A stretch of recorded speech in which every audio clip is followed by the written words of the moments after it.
Welcome to my channel. आज हम अपने इस वीडियो में आरपीएससी की सोशल एस्पेक्ट्स में जो मार्किंग स्कीम होती है वो चेक करने वाले हैं कि आरपीएससी सोशल एस्पेक्ट में कैसे मार्किंग स्कीम करता है। ठीक है। तो जो जैसे कि आपको पता है सोशल एस्पेक्ट का इस बार का जो क्वेश्चन पेपर आया था वो इस तरीके से है कुछ। इसमें 20 क्वेश्चन थे 1.5 मार्क्स के, जिनका कि इन्होंने क्लियर लिखा हुआ है कि आंसर जो है 15 वर्ड से ज़्यादा एक्सीड ना करें। यहाँ पर उन्होंने जो है जीएनपी, ग्रॉस नेशनल प्रोडक्ट की जो है डेफिनेशन मांगी।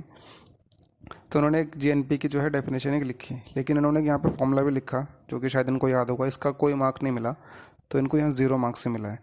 तो टू द पॉइंट आंसर लिखने पर ही जो है आरपीएससी आपको मार्क्स देगा। फिर नेक्स्ट इन्होंने लिखा कि identify any 3 factors for economic development. GDP increase, per capita increase. इन्होंने 3 पॉइंट लिखे, तीनों में से एक भी पॉइंट जस्टिफाइड नहीं था, तो इनको 0 मार्क्स मिल गया। फिर आप देखें यहाँ पर यह 1.5 मार्क्स के क्वेश्चन थे, तो यहाँ पे इनको एक 1.5 मार्क पूरा मिला है। आप देखोगे कि right 3 types of unemployment in India. ये 3 टाइप की इन्होंने एम्प्लॉयमेंट लिखी, तीनों सही तो 1.5 मार्क्स। अगर ये सिर्फ इनके तीनों के सिर्फ नाम भी लिखते तो भी इनको इसके अंदर मार्क्स मिल जाते। ठीक है। नेक्स्ट अगर आप देखोगे ग्लोबलाइजेशन, टू द पॉइंट इन्होंने डेफिनेशन लिखी ग्लोबलाइजेशन की, और इनको 1 मार्क्स मिला है। तो किसी किसी के अंदर वो जो आपको है पूरे मार्क्स दे देता है, किसी के अंदर उनको आधे मार्क्स दे रहा है। तो 15 वर्ड के अंदर भी नहीं था ये क्वेश्चन आंसर, तो इसलिए इनको पूरा मार्क्स नहीं मिला। जैसे अगर आप यहाँ ना रीज़न देखोगे, write 3 major reasons of poverty. ठीक है। इन्होंने तीनों के तीनों जो पॉइंट्स हैं वो तीनों बराबर लिखे हैं। हाई पॉपुलेशन और lack of education and resources. ठीक है। और थर्ड है लैक ऑफ हेल्थ फैसिलिटीज़। तो उन्होंने 3 पॉइंट लिखे, तीन के हिसाब से इनको आधा आधा नंबर मिलना चाहिए, 1 मार्क मिला है। लेकिन यानी कि इनमें से एक कोई इनका पॉइंट गलत था। अगर आधा पॉइंट कोई इसके अंदर सही होता तो शायद इनको एक आधा मार्क्स और मिल जाता, ऐसा लगता है मुझे। बाकी तीनों पॉइंट्स मुझे भी नहीं पता है क्या है, तो कोई भी रीज़न हो सकता है, क्या पता उनको अप्रोप्रिएट आंसर ना लगाओ और मे भी इन तीनों में से एक आंसर इनका गलत हो। नेक्स्ट अगर आप देखो 1.5 मार्क के क्वेश्चन में वर्ल्ड ट्रेड ऑर्गेनाइजेशन को किस इंस्टीट्यूशन ने रिप्लेस करा। गेट, टू द पॉइंट इसका आंसर है। ठीक है। गेट को रिप्लेस करा था डब्ल्यूटीओ ने, लेकिन मार्क इनको यहाँ के लिए मिलता है 1 नंबर।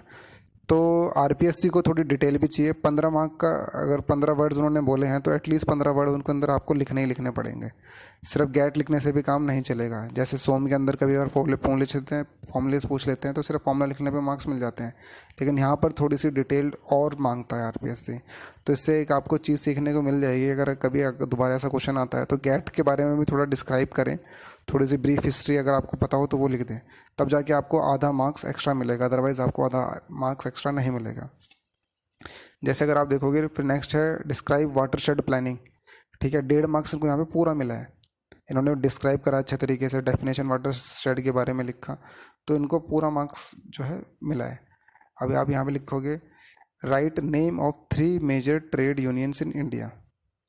ठीक है। 3 मेजर ट्रेड यूनियंस पूछे इन्होंने, इनको केवल और केवल आधा मार्क मिला है। सही इसके अंदर से है रेलवे मजदूर यूनियन, अदरवाइज बाकी इनको किसी को नहीं मिला, तो इन्होंने जो है हटा दिया। केवल आधा ही मार्क इनको मिला है। नेक्स्ट अगर आप देखोगे 1.5 मार्क इनको पूरा मिला है। फिक्स और वेरिएबल कॉस्ट की डेफिनेशन बतानी थी, इन्होंने दोनों की डेफिनेशन बताई, इनको 1.5 मार्क्स पूरा मिला। नेक्स्ट है net net present value. Net present value कुछ हद तक सही थी, लेकिन उन्होंने इनको केवल मिला है मार्क्स आधा। ठीक है। इनको केवल आधा मार्क्स मिला है। फिर है नेक्स्ट डिफाइन पॉपुलेशन एक्सप्लोजन, कि पॉपुलेशन एक्सप्लोजन क्या है। यहाँ पे इन्होंने पूरा डिस्क्राइब करा, इनको पूरे मार्क्स मिल गए। नेक्स्ट है अर्बन माइग्रेशन पर इनको क्या डेफिनेशन थी, पूरे मार्क्स। 3, जैसे आप अगर आप यहाँ देखोगे write 3 component of human development index, इनको केवल आधा मार्क मिला है। आधा मार्क शायद इनके, क्योंकि वर्ड्स पूरे नहीं थे, 15 वर्ड्स नहीं लिखे तो इनको पूरे मार्क्स नहीं मिले। Name any 3 establish technology use in solar power plant. 2 technology लिखने पर इनको केवल आधा मार्क्स मिला है। तो 15 वर्ड्स तो कंपलसरी हैं 1.5 मार्क्स के लिए आपको लिखना है, तो आपको जो भी है उससे रिलेटेड आपको मार्क्स के लिए, पूरे मार्क्स लाने के लिए आपको लिखना ही पड़ेगा। जैसे अगर आप देखेंगे यहाँ पे इन्होंने सस्टेनेबल डेवलपमेंट को डिफाइन कर दिया, लेकिन एक ही मार्क मिला है। तो कुछ चीज़ों के लिए कोई जस्टिफाइड आंसर नहीं मिल रहा है मुझे कि शायद इन्होंने इनको 1 मार्क्स क्यों दिया, यहाँ पर 1.5 मार्क क्यों नहीं दिया। नेक्स्ट है what do you mean by land acquisition, पूरे मार्क्स। नेक्स्ट है write any 3 method of sand dune stabilization. ठीक है, केवल आधा मार्क्स है।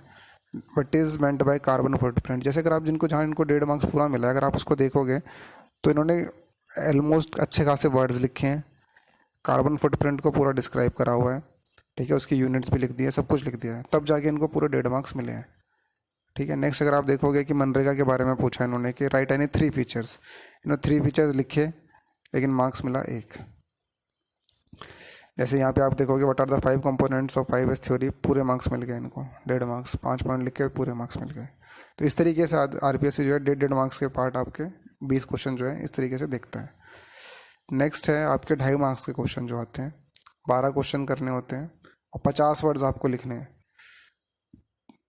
तो ये देखो आप, इन्होंने लिखा है कि on what factor does the energy consumption demand depends, energy consumption की डिमांड किस किस पर डिपेंड करती है, ये सारा इन्होंने पूरा लिखा, लेकिन मार्क्स मिले हैं। तो कहीं ना कहीं RPSC आपके मार्क काट लेगा। अगर आपको लग रहा है कि आपने इतना काफ़ी ज़्यादा लिख लिया है तो ज़रूरी नहीं है कि वो सारा सही हो, वो चाहे तो आधा मार्क्स आपका डिडक्ट भी कर रहा है। रीज़न यहाँ पर कोई एक्सप्लेन नहीं है। RTI का ऑब्जेक्टिव क्या था, 2 मार्क्स लिखे गए, पूरा लिखा। सॉइल सैलिनिटी के बारे में इन्होंने लिखा, हाउ इज इट हार्मफुल लिखा, ये सारा इन्होंने लिखा, लेकिन मार्क्स मिला इनको आधा ही।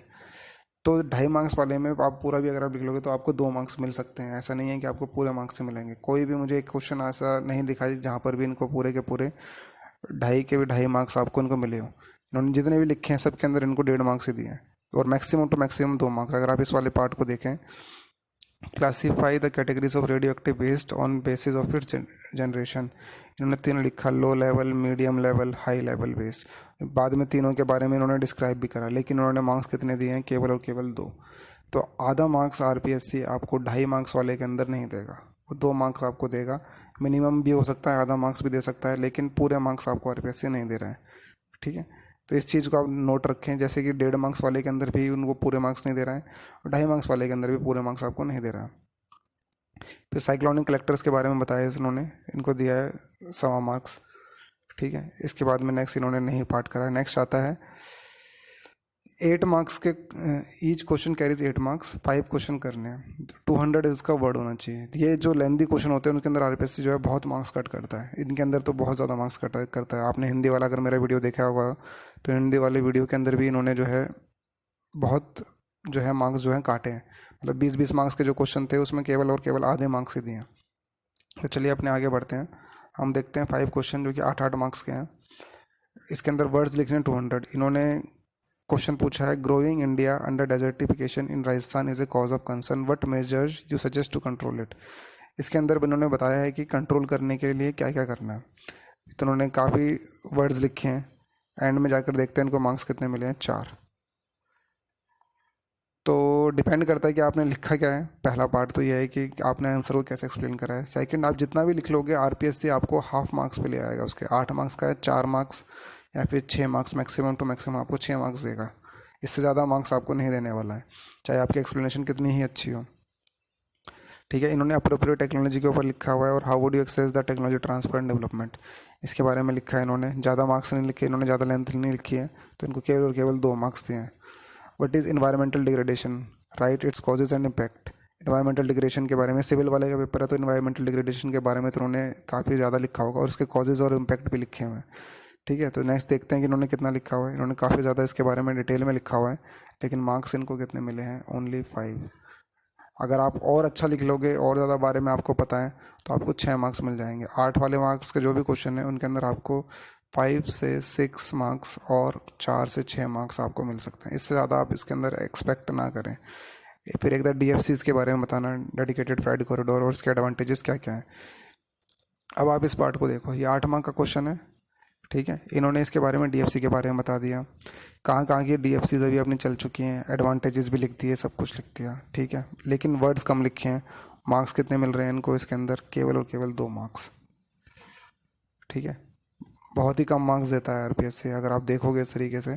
फिर क्वेश्चन नंबर देते हैं 37। इन्होंने लिखा है, analyse the institutional framework for public PPP in infrastructure projects in Rajasthan.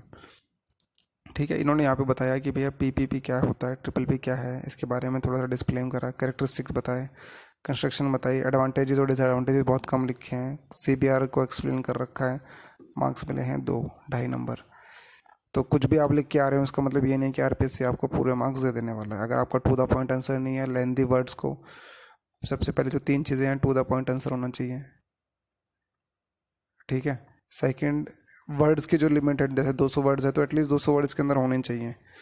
और पॉइंट वाइज अगर एक्सप्लेनेशन हो तो शायद आपको ज़्यादा मार्क्स मिल सकते हैं। लेकिन 8 मार्क्स के अंदर वो आपको मैक्सिमम टू मैक्सिमम जो मार्क्स देगा वो 4 से 6 मार्क्स देने वाला है। जैसे इन्होंने मिनिमम जो दिए हैं वो 2.5 भी दिए हैं। अगर उनको सेटिस्फेक्शन नहीं होती है तो वो इतने मार्क्स भी आपको दे सकते हैं। तो कुल मिलाकर बात यह है कि जो हिंदी हिंदी और आपका सोशल एक्सपेक्ट है, दोनों 100 मार्क्स के होते हैं। अगर आप टू द पॉइंट बेस्ट भी लिख के आ जाओगे तो मेरे हिसाब से अगर आपका जो बेस्ट मार्क्स भी होंगे वो 70 से 80 के बीच में होने चाहिए। ये भी मैं बहुत ज़्यादा हायर एंड पे बता रहा हूँ, बहुत हायर एंड पे। अदरवाइज़ आप जो है 50 से 60 के बीच में सिमट जाने चाहिए। इससे कम भी हो सकता है, क्योंकि कई कई जगह अगर आप देखोगे यहाँ पे इन्होंने फुल एक्सप्लेनेशन दिया, वहाँ पे भी कम दे रखी है। तो वो 30 से 50 के बीच की जो रेंज है, जो मैक्सिमम स्टूडेंट होंगे 80% स्टूडेंट वो यहाँ पर अप्लाई करेंगे। बाकी जो 15-20% स्टूडेंट होंगे वो यहाँ लाई करेंगे, 15 से 20 15 परसेंट। बाकी ये जो होंगे ये 5% ही लोग होंगे, अगर होंगे भी तो। अदरवाइज मुझे नहीं लगता कि इस पार्ट को कोई टच भी करने वाला होगा। मैक्सिमम लोग जो है 60 के बीच में, 60 से 70 इस रेंज के अंदर लाई कर जाएंगे।